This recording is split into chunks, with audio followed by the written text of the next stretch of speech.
Добро вечер. Во рамките на циклус филмови на режисерот Милчо Манчевски ви нудиме кратко упатство за употреба, препорачано од страна на филмологот Владимир Ангелов. А вечерват имаме можност да го погледнеме играниот филм Бикини Мун, како и краткиот филм Крајот на времето. Ви посакувам пријатна проекција.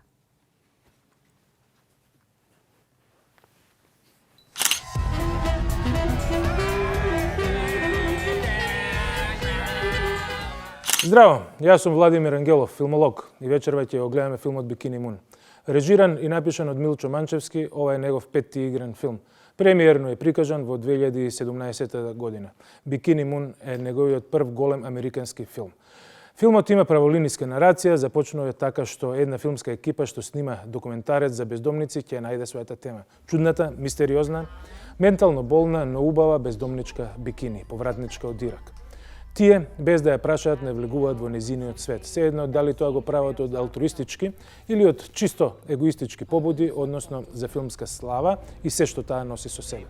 Патем, за време на снимањето, екипата и Бикини се губат во односите што ги создаваат. Приказната е преголема за сите што учествуваат во неа. На почеток, работите тргнуваат кон подобро за Бикини.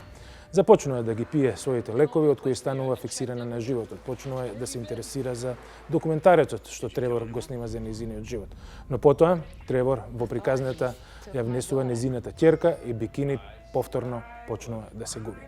Тревор и неговата девојка Кейт ќе ја приберат Бикини дома, како што Тартив беше прибран од страна на Оргон или како што Буди од филмот Буди спасен од војата беше прибран од страна на Едуард, исто како и во овие два примери, Бикини ќе го растури семејството каде што престојува.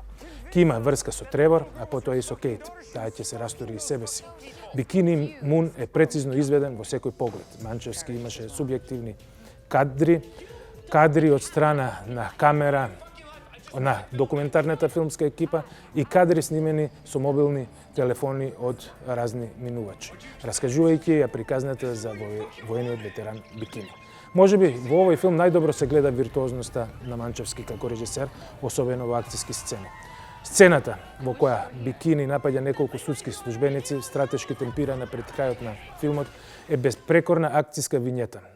Актерската игра на Кондола Рашад, Вил Џановиќ, Сара Голдберг и другите одлично се вклопуваат во идејата на Манчевски да ја прикаже манипулацијата од страна на медиумите преку реалната телевизија и документарците и дали и кога таа манипулација е оправдана. За жал, во филмот нема ни еден македонски актер, а Дебра Јанг од Холивуд Репортер ќе напише дека филмот е интелигентен со доза на кул њујоршка иронија во која лесно се навлегува. Режисерот Манчевски во филмот ќе го видите како фотографија на маицата на Кришна во сцената кога Тревор ја изневерува Кейт.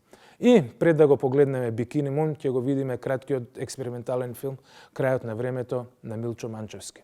Во еден момент, во едно мало на 64-та улица во Сан Антонио де Лос Банјос во Куба, малските типови играат домино, Пабло ќе погоди хомран, девојките ке се кикотат додека се враќаат од училиште, а Хулио е малку пивнат уште од Сабајле.